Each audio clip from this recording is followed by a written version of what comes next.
Nous sommes le 2 avril 2014, il est 20h. Bonsoir à tous. Tout de suite, le sommaire de cette édition. Affaire Fodé Ndiaye, les jeunes manifestants qui étaient montés au créneau pour fustiger la détention de leurs camarades présumés coupables du meurtre du policier ont été sanctionnés. Ils devront s'acquitter d'une amende de 50 000 francs pour participation à un rassemblement non autorisé. Kaolack, doté d'une nouvelle unité de dialyse et d'un centre de réinsertion sociale pour les malades souffrant de troubles mentaux.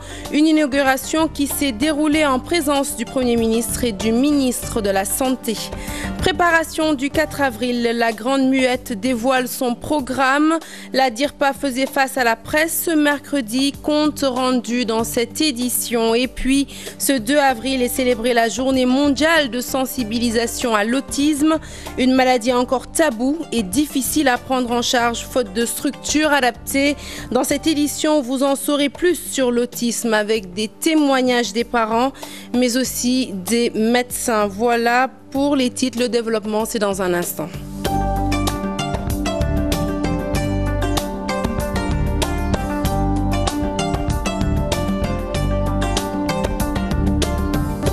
Bonsoir Léa. Bonsoir Sarah. Nous parlons tout de suite de l'affaire Fodé Ndiaye. Les jeunes de Colobane qui avaient manifesté pour réclamer la libération de leurs camarades présumés coupables du meurtre du policier se sont vus infliger une sanction. Accusés d'avoir participé à un rassemblement non autorisé, ces jeunes se sont vus infliger le paiement d'une amende de 50 000 francs CFA. Cher Abdou Khadir Mbakesek, Yaya Diallo. Les 5 personnes arrêtées jeudi passé héritent d'une peine d'amende de 50 000 francs. Ils sont accusés de participation à un rassemblement non autorisé. Un verdict salué. Une décision que nous saluons parce que nous pensons que c'est une décision d'apaisement. Je pense que la justice doit être préoccupée par des cas beaucoup plus sérieux que ça, plutôt que de s'attarder sur des questions secondaires. Et nous estimons que ce malheureux incident, je l'appelle malheureux incident parce que rien n'a été voulu dans cette affaire-là. C'est des jeunes qui étaient venus exercer une liberté qui a été reconnue par la loi. Les déclarations faites à la police posent souvent des problèmes, ce qui remet en cause le déroulement d'un bon jugement. Vous savez, il y a toujours un procès de la police parce que vous savez, c'est la police qui arrête, c'est la police qui fait des enquêtes. Et tout cela est réglementé par les lois et règlements de ce pays-là.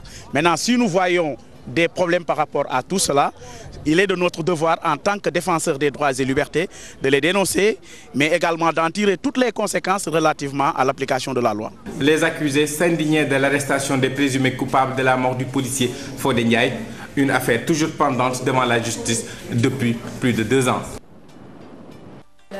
Les propos de maître Doudou Ndoye selon lesquels la CREI est illégale et qu'elle devrait être supprimée trouvent un écho favorable auprès des karimistes. Ils sont pas moins de 87 mouvements de soutien pour la libération de Karim Wade à avoir apprécié la réaction de l'avocat. Écoutons à ce propos Djibril Diatta. Il est le chargé de communication de la synergie d'action des mouvements de soutien en faveur de Karim Wade. Il est au micro de Nafissatou Silla.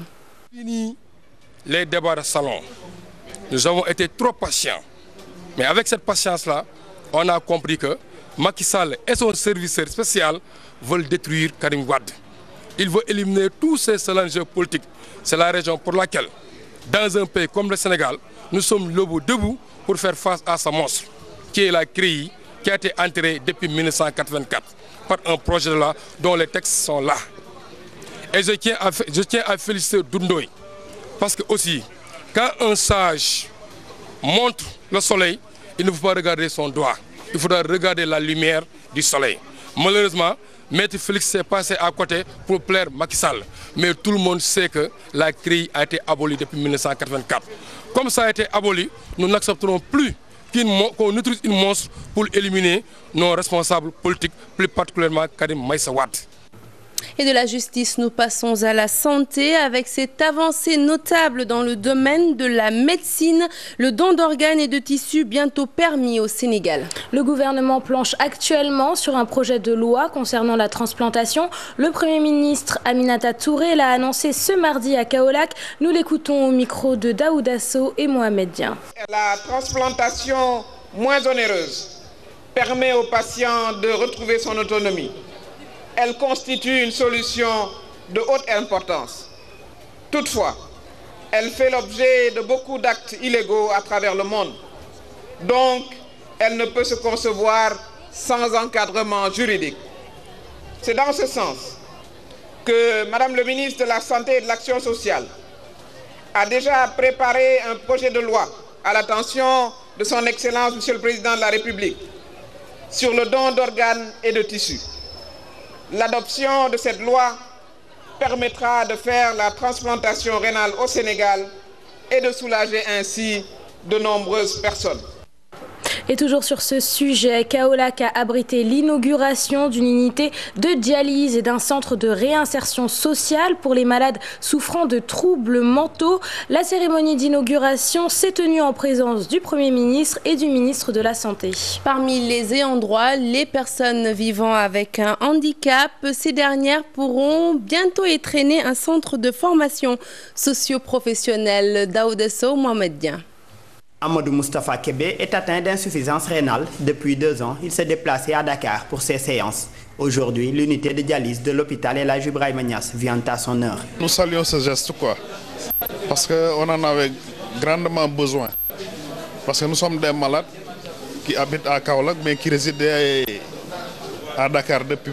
Et vraiment, nous sommes contents que Kaolack ait un centre de dialyse. Les soins ici, c'est aujourd'hui qu'on a démarré. Mais nous constatons qu'on ne nous a pas demandé de l'argent. C'est totalement gratuit.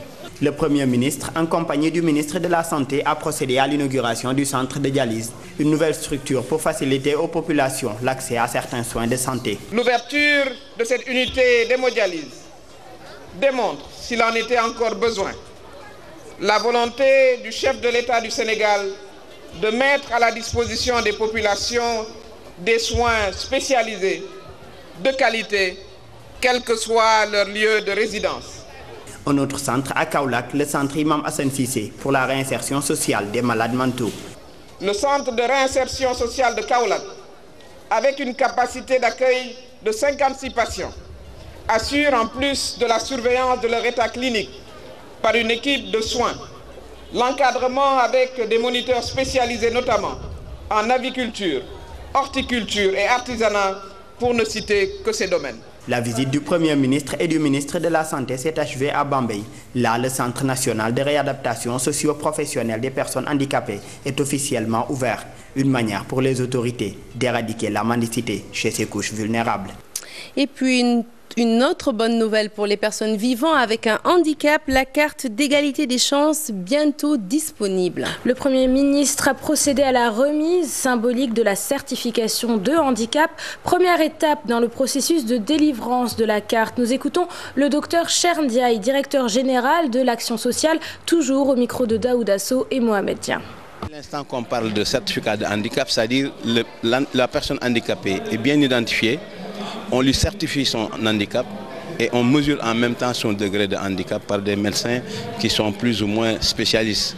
Et à partir de là, la première occasion qui leur est offerte, après avoir certifié, c'est pouvoir au moins les faire bénéficier au moins d'un avantage santé. Et elle se fera de manière graduelle. Quand il y a besoin de transport spécifique ou des besoins d'enseignement, le ministère du Transport ou le ministère de l'Éducation viendra également pour apporter son input dans cette carte qui va vraiment donner des avantages significatifs qui vont permettre aux personnes handicapées d'être beaucoup plus autonomes et de pouvoir vraiment aller dans le sens d'être intégrées. Et nous parlons de toute autre chose, connaître le temps qu'il fera demain, un réflexe pas très sénégalais. Les populations accorderaient peu d'importance aux infos météo, c'est le principal constat fait par nos reporters. Une situation qui serait en partie due aux médias qui ne donneraient pas une grande importance aux prévisions météorologiques dans leur programme. Plus de précision, c'est avec Fatima Taba et Paprali Ndiaye. Ça n'a pas trop d'importance. Nombreux sont les Sénégalais qui n'accordent pas d'importance aux informations données par la météo. Les raisons qui expliquent cette situation sont diverses. Le climat du Sénégal ne change pas du jour au lendemain comme dans les autres pays. Si tu te réveilles le lundi, tu te dis que le temps est à peu près favorable, tu peux te dire que dans toute la semaine, c'est la même chose. Donc pour moi, c'est ça et je pense que pour les autres aussi, c'est à peu près pareil. C'est pour ça qu'on ne trouve pas trop d'importance. à regarder tout le temps la météo. Pour dire vrai, je suis rarement la météo. C'est que je n'y accorde pas une attention particulière, même si je suis un pêcheur. Pour d'autres, tout le monde n'est pas au même niveau d'information par rapport à la météo et la faute incombe aux médias. Bon, je m'intéresse beaucoup à la météo, mais il faut qu'on se dise la vérité. Les médias n'en font pas une priorité. Il n'y a que la RTS qui donne des informations météorologiques. C'est pas juste. Les autres médias aussi doivent jouer leur partition pour que tout le monde ait la bonne information. Journal météo. Mais journal météo, parfois RTS dañ koy tek, parfois duñ ko sax tek. Les radios et télé, il y en a beaucoup, mais bon, la météo ne les intéresse pas. Et ce n'est pas normal. Pêcheurs et autres habitués de la mer estiment que les informations météorologiques devraient être données en Wolof. Les quelques rares médias qui font de la météo le font en français. Cela ne nous arrange pas. Il faut le faire en Wolof. Le ministre du Tourisme et des Transports aériens a présidé ce mercredi un atelier de mise en place d'un cadre national pour les services climatiques. Objectif, promouvoir une approche entre les fournisseurs de services climatiques et les usagers divers. Nous parlons de célébration à présent. Pour les 54 ans de notre accession à l'indépendance, les Sénégalais vont pouvoir renouer avec le défilé civil après plus de 2 années d'absence. Dans l'armée, l'événement se prépare avec enthousiasme. La DIRPA faisait face à la presse ce matin, une rencontre au cours de laquelle le programme du 4 avril a été dévoilé. Compte rendu, Aminata Mbaresso. 54e année de l'accession du Sénégal à l'indépendance, l'armée veut un défilé grandeur nature. Le 4 avril, contraintes et impératifs convergeront vers la rigueur. La rigueur parce que ça fait 2 ans que nous n'avons pas eu à célébrer un événement similaire. La rigueur parce que nous aurons en fait le Gotha de notre République là-bas sur la place de l'obélisque. La rigueur du moins parce que tous, n'est-ce pas, toutes les populations nous regardent, nous écoutent et nous suivent. Mais aussi la rigueur, parce que lorsqu'on fait quelque chose et on a la mission de faire quelque chose, on a le devoir aussi bien physique que moral, n'est-ce pas, de bien la faire quand on parle de cette chose-là. Au cours d'un point de presse, les militaires ont déroulé le programme pour la fête du 4 avril. Dans la soirée du 3 avril, nous allons avoir la traditionnelle retraite au flambeau. Maintenant, le 4 avril, le jour J, il y aura une importante cérémonie de prise d'armes avec remise de décoration. Il y aura un défilé civil, un défilé aérien, un défilé motorisé, un défilé militaire et paramilitaire à pied, et enfin l'adresse de Monsieur le Président de la République qu'il a l'habitude de faire à la fin de la cérémonie. La rigueur sera de mise pour un défilé sans couac. L'armée en appelle à la collaboration de la population civile. Si vous avez un goût prononcé pour l'invention, eh bien cette information pourrait vous intéresser. Après 10 ans d'arrêt, le Grand Prix du chef de l'État pour la promotion de l'invention et de l'innovation relancé. C'est le ministre de l'Industrie et des Mines qui a procédé au lancement de la 7e édition. Le concours est ouvert à tous les inventeurs et innovateurs. Technologique. C'est parti pour la 7e édition du Grand Prix du chef de l'État pour la promotion de l'invention et de l'innovation technologique. Toutes les régions du Sénégal participeront à ce concours. Après une interruption de 10 ans, donc cette année, le gouvernement du Sénégal, à travers l'ASPIT, a décidé de relancer ce Grand Prix du chef de l'État pour la promotion de l'invention et de l'innovation technologique. Et cette phase sera suivie par l'installation des comités régionaux de développement avec l'implication des gouverneurs pour installer les jurys nationaux, les jurys régionaux et pour pouvoir procéder à la présélection des œuvres candidates pour le Grand Prix du chef de l'État. Le gouvernement entend accompagner l'ASPIT, agence sénégalaise pour la propriété industrielle et l'innovation technologique. Le ministre de l'Industrie et des Mines encourage les chercheurs à persévérer. Il faut aujourd'hui qu'on parvienne à faire cette connexion entre les inventeurs et les opérateurs économiques, entre les inventeurs et l'industrie pour que, disons, le produit de leurs inventions puisse également plus tard aller au niveau du marché. Les gens qui inventent généralement réfléchissent en fonction de leur environnement. Il y en a qui aujourd'hui ont mis des produits pour aider les femmes au niveau donc de leurs travaux domestiques. Il y en a qui aujourd'hui inventent peut-être dans la machinerie agricole. Il y en a qui inventent au niveau de l'énergie. Il faut aujourd'hui qu'on mette tout ça en œuvre parce que vous n'avez jamais vu en tout cas un pays se développer si aujourd'hui tout est importé. Créé en 1993, le Grand Prix du chef de l'État pour la promotion de l'invention et de l'innovation reprend après des années d'arrêt. Ce prix veut promouvoir la créativité. Et puis, je vous l'annonçais en titre, ce mercredi 2 avril est célébrée la journée mondiale de sensibilisation à l'autisme. Difficile d'estimer la population autiste au Sénégal, tant la maladie est taboue. Mais une chose est sûre, cette maladie a un impact terrible sur les familles. Hôpital de Fann, Cœur Khalei, nos reporters nous plongent au cœur de cet univers. Aïssatou Païfal et Modou Diop.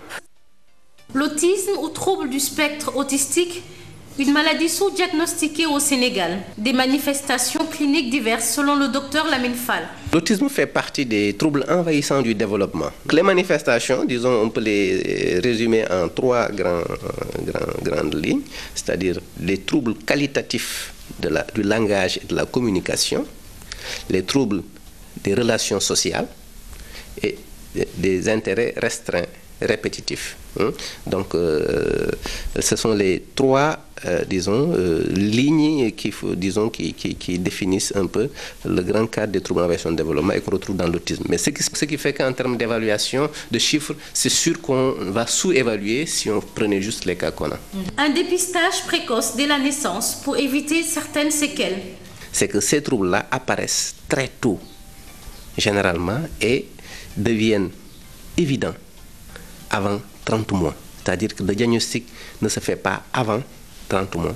Mais quand ces troubles ne sont pas apparus avant 3 ans, ce n'est plus l'autisme typique. C'est-à-dire qu'un enfant qui s'est développé normalement jusqu'à 3 à 4 ans, s'il présente encore ces signes-là, on sort du domaine de l'autisme typique, mais ça peut être un autisme atypique. Un manque criard de personnel, un frein au travail. Le gros problème, comme je l'ai dit, c'est le problème du personnel. C'est-à-dire, on a des personnels insuffisants, on me dira que c'est dans tous les secteurs du pays. Hein. Mais là, je pense que c'est criard. C'est-à-dire, aujourd'hui, on a au moins dans notre personnel 2 ou 3 ou 4 personnes qui sont déjà à la retraite depuis au moins 2 ans, mais qui reviennent nous donner un coup de main parce qu'ils savent que s'ils ne viennent pas, on ne peut plus travailler. Donc vous voyez, ce qui fait que le personnel quasiment n'a pas évolué depuis 20 ans à Cœur Khalei. C'est-à-dire les gens sont allés à la retraite, ils sont revenus, ils reviennent de temps en temps pour donner un coup de main parce que c'est indispensable. Pour relever tous ces défis, une sensibilisation est nécessaire afin d'améliorer la qualité de vie de ces enfants. L'autisme, un mal terrible pour la société et les familles. Si vous êtes parent d'enfants autistes et que vous nous regardez, vous n'êtes pas sans savoir que cette maladie rend le contact avec l'enfant difficile. Pour les parents, il faut s'armer de patience. C'est un combat de tous les jours, Sarah. Et pour preuve, Léa, Madame Ndiaye Aminata Kane est une vraie mère courage qui vit avec ses 3 enfants, tous atteints d'autisme. Elle nous raconte son parcours du combattant partagé entre le peu de moyens dont elle dispose et le manque de structures adaptées à la prise en charge de cette maladie. Binteloum Ndiaye. L'autisme, un handicap, un trouble du développement humain. Madame Ndiaye, mère au foyer, s'occupe inlassablement de ses 3 enfants autistes. Quand ils étaient plus jeunes, ils ne mangeaient pas eux-mêmes. Ils faisaient leurs besoins debout. Ils avaient un retard. Ils ont marché très tard. Ils n'ont pas rampé tous les 3. Aucun d'eux n'a rampé. Alors on s'est rendu compte qu'il y avait un problème. Ils peuvent rester 48 heures sans dormir. Alors ils crient, ils se bagarrent entre eux. Alors ils ont des symptômes un peu bizarres, disons. Un accompagnement et une prise en charge qui ne sont pas de tout repos. Dans le retard, on ne peut pas avoir une bonne qui reste trop longtemps. Parce que parfois, quand ils sont agités, les gens ont un peu peur d'eux. Alors, je me sépare beaucoup de bonnes. Pour les voisins, c'est un peu facile. Je suis un peu stigmatisée, disons. Alors, j'entends parler même dans mon dos Ils disent que je ne sais pas ce qu'elle a fait pour mériter d'avoir des enfants pareils. Un déficit de structure adaptée à la prise en charge scolaire, éducative, sociale et surtout thérapeutique. Plusieurs mois, j'ai fait des allers-retours. On est allé, on a fait des lettres. On a vu le directeur de cabinet, on a vu le directeur de communication. Ils nous ont promis monts et mauvais. Mais au finish, ils nous disent qu'ils peuvent nous donner des seaux et du détergent. Ouais. J'ai dit, nous, on a des enfants malades. On n'a pas des carrelages à laver ou quelque chose comme ça. On s'est constitué en association. J'ai vu d'autres parents qui ont eu des enfants comme ça. Alors, on a frappé à beaucoup de portes. Il n'y a que la Fondation Sonatel qui nous a aidés pendant ces années. Pour les fêtes de fin d'année, pour la prise en charge parfois de quelques enfants, pour le parrainage, et aussi pour surtout les fêtes et les sorties. Même s'il n'y a pas de traitement curatif, les parents n'espèrent qu'une chose, la réinsertion de leurs enfants dans la société. Et comme vous venez de le voir à travers ce témoignage, l'autisme est une maladie taboue. Ils sont encore nombreux, ces enfants, à subir une stigmatisation au sein de leur propre famille, mais aussi au sein de la société. Pour les Sénégalais, il est temps que l'État pense à créer ou à renforcer les moyens de structures existantes pour aider ces enfants. Salimata Aoussek et Diafaraba. Non, qui doit sacrifier domam pour mën am alal motax mu mel nonu du ko génné dañuy wax fi borom alal yu bari yo fi dégg seen biir kër yi am na ñu mel nonu mais loolu est-ce que c'est réel kenn xamul. Ils sont traités de tous les noms d'oiseaux, ces parents qui vivent avec des enfants nés avec une malformation et pourtant c'est pas du tout normal. Les liens du sang sont sacrés. Tout homme, toute femme qui a un enfant doit aimer son enfant. Parce qu'il y a un lien, les liens du sang qui relie entre un parent et un enfant. Un parent doit aimer son enfant, quel que soit. S'il a une malformation, on doit l'aimer davantage, plus que l'enfant normal. Selon cette dame, une femme enceinte doit s'attendre à tout. On doit s'attendre à tout. C'est la volonté divine. Donc on doit prendre soin de cet enfant comme un enfant normal. Mor, lui, pense que la responsabilité est partagée. Le gouvernement doit aider les parents de ces enfants en créant des centres pour qu'ils s'amusent et oublient un peu leur maladie.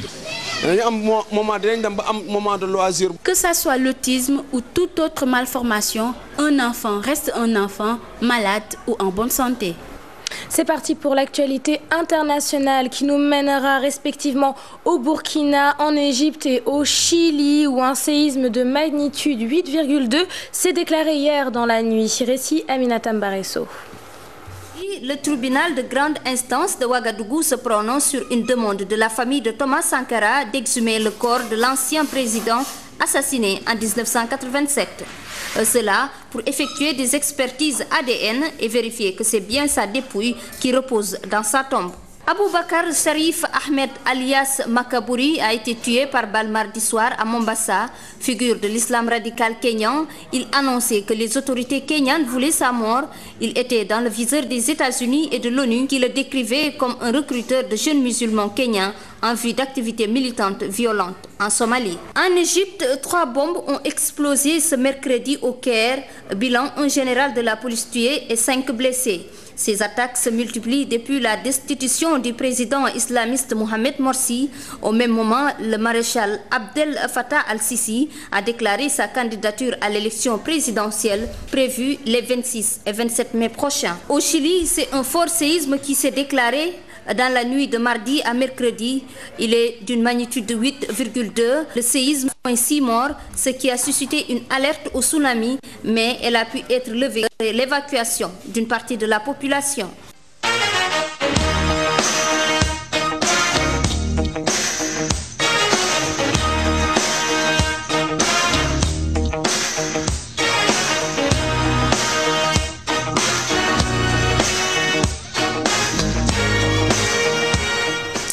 Des sports à présent avec ces résultats de la Ligue des Champions, résultats bien entendu qui pourraient évoluer puisque les matchs sont en cours. Pour Paris Saint-Germain-Chelsea, c'est 2-1 et pour Real de Madrid qui fait face à Borussia Dortmund, 3-0. Hier, Barcelone a été tenu en échec par l'Atlético Madrid. C'était 1 but partout, tout comme Manchester United par le détenteur du titre Bayern de Munich. Et du foot, nous passons à la lutte avec la construction de l'arène nationale au Technopole qui fait polémique, Léa. Le ministre des Sports a rencontré le propriétaire des terres pour trouver un consensus, une compensation comme seul terrain d'entente. Cher Sadibou Diarra, Hadi Atala et Mamadou Diop. Le collectif des Lébous, propriétaire de 32 parcelles sur le site qui devrait abriter l'arène nationale, est décidé à collaborer avec l'État. Il ne reste qu'à s'accorder sur les indemnisations. Nous voulons qu'on soit traité d'égale dignité par rapport à tous les Sénégalais qui ont été victimes d'expropriation et qui ont été indemnisés. Ça indemnise la terre, revoit les impasses à la hausse et nous affecter si possible d'autres terres dans d'autres localités pour que nos maraîchers puissent intégrer l'agrobusiness. Nous, ce qu'on propose, c'est une autre perspective. Ce n'est pas pour prendre l'argent et mettre dans sa poche. Parce que ça aurait été le cas, on nous aurait beau indemniser, mais un terrain qui appartient à une centaine de familles. Si on nous indemnise, à quoi ça sert? Une décision approuvée par le ministre des Sports.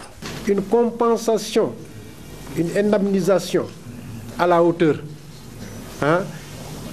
de l'effort qu'elles vont faire sur elles-mêmes en cédant l'infrastructure. Mais sur ça, on ne peut pas ne pas agréer, on ne peut pas ne pas accepter cette volonté. Et c'est nous avons décidé, séance tenante immédiatement, de convoquer un petit comité qui va se réunir autour de l'indemnisation. L'effectivité de la construction de l'arène nationale à Pikine-Dagouda Nord, près du Technopole, n'a pas encore connu son épilogue. Cependant, cette rencontre entre les deux parties est une étape importante des négociations. De la lutte toujours avec l'Union des organisateurs de producteurs de la vallée de Niayes qui s'insurge toujours contre l'érection de la nouvelle arène nationale sur le site Technopole. Manick Ndiaye, ministre des Sports, que vous venez de voir, est accusé de vouloir diviser les Pikinois, cher Tidiane Diao.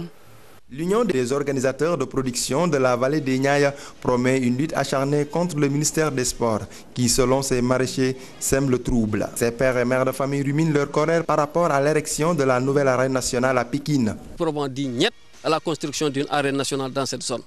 Toute cette zone qui constitue la grande Niayes de Pikine. Il y a une route qui vient de la traverser il n'y a pas longtemps. Cette route ne fait même pas 2 ans.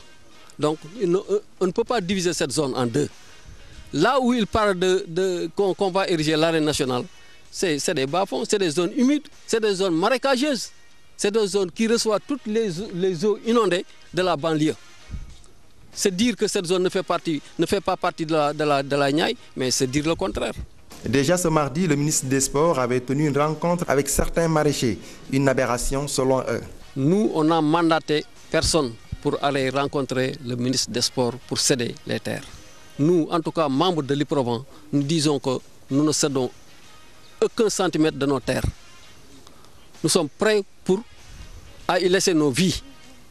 Nous optons pour l'agriculture urbaine et cette zone est une zone à vocation agricole, qui jadis a été toujours une zone à vocation agricole. Nous avons envoyé personne n'est allé rencontrer, en tout cas, le ministre au nom de l'IPROVEN. Ces pères et mères de famille précisent qu'ils ne lâcheront pas, quelle que soit la pression. Selon eux, Manick Ndiaye divise les Pikinois avec ce projet qui transgresse les textes environnementalistes.